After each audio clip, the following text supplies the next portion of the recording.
what's up everyone? In this video we're checking out the brand new Adidas SL20 2.0.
What's up everyone and welcome back to FORDY Runs. Now before you leave me today I need you to hit that subscribe button and get down to the description because there's loads of cool things in there, including a link to where you can get the Adidas SL20 2.0.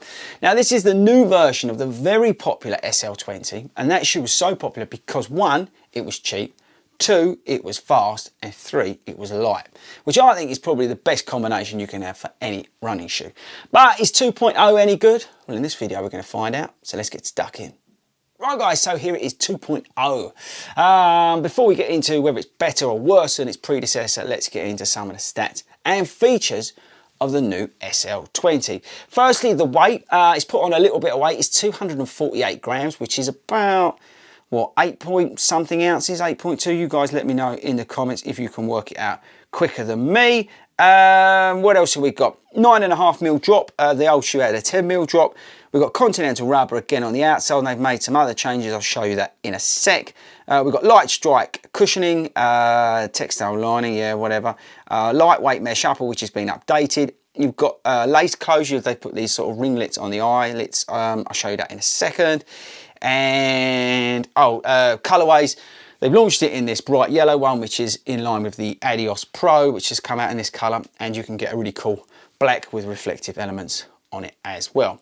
Right, so laces, see those sort of loops there? The idea is to get you more of a closed fit around the front of the shoe. I mean, there was nothing wrong with the other one, right? But okay, they needed to do something with it. The upper, you can see already where I've been wearing it sort of creased into that sort of pattern. It feels Celamesh-ish in terms of feel, but it's not Celamesh. It's okay, it's breathable, it is lightweight, but yeah, okay, I'm not a big fan of it. And I wasn't a big fan of the Celamesh, to be honest with you, on the Adidas Pro, even though I love that shoe. So, on the fence about the upper.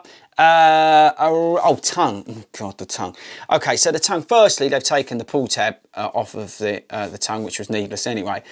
But the first time you put this shoe on, you're going to feel like you've left the cardboard on the inside. You know, sometimes you get shoes and they've got like cardboard on the inside of them.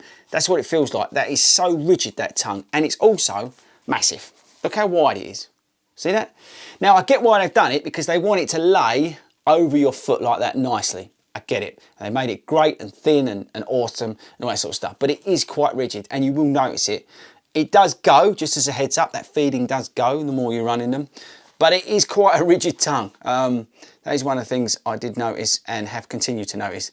With it, the laces are okay. They're a bit thin, I would say, but you know, I'm really splitting hairs. You've got double eyelets there. Runners not. I've not found that I've needed to do that to sort of stop any blistering. Fits true to size, if I could get my words out. Nice and wide, plenty of room in there because of the sort of movement in the upper. I've found no problems with the fit. Lightstrike midsole, which I'll come on to how it feels, but yeah, that carries over from the original. On the outsole, they've made some changes. You've got these sort of lumps and bumps in there, which is very similar to what you get on the Adi Zero Pro. Let me know in the comments if you can remember what they're called, because for the life of me, I can't remember what that strip's called. You know, like the bobbles going through the Adi Zero Pro. I can't remember what they're called.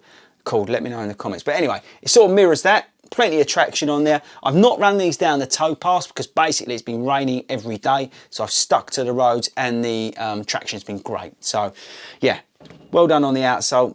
Good improvement versus the other one. You've got some overlays there which add some structure around the heel area, which is good. And there's a bit of foam in the heel. And that's about it really. That doesn't rub on my ankle. Yeah, that's probably about it. So how does this shoe feel? Right, so in terms of versus 1.0, I would say there ain't much difference, personally.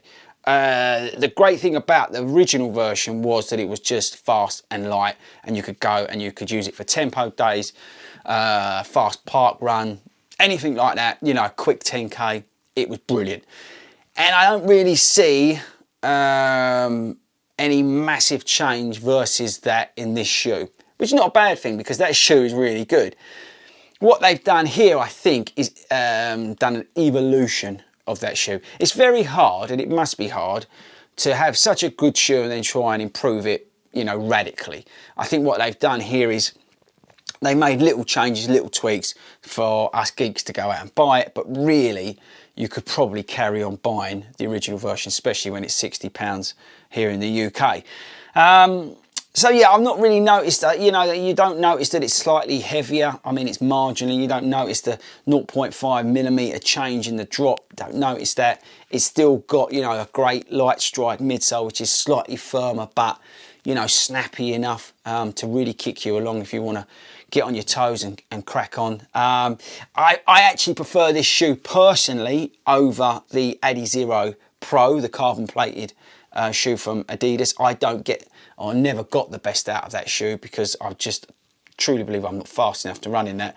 But with this, I just think this is a much faster, lighter, even though that's a light shoe. But it just, the whole package suits me better than the Adidas Pro. That's what I'm trying to get at. For the price. Don't forget, this is £100.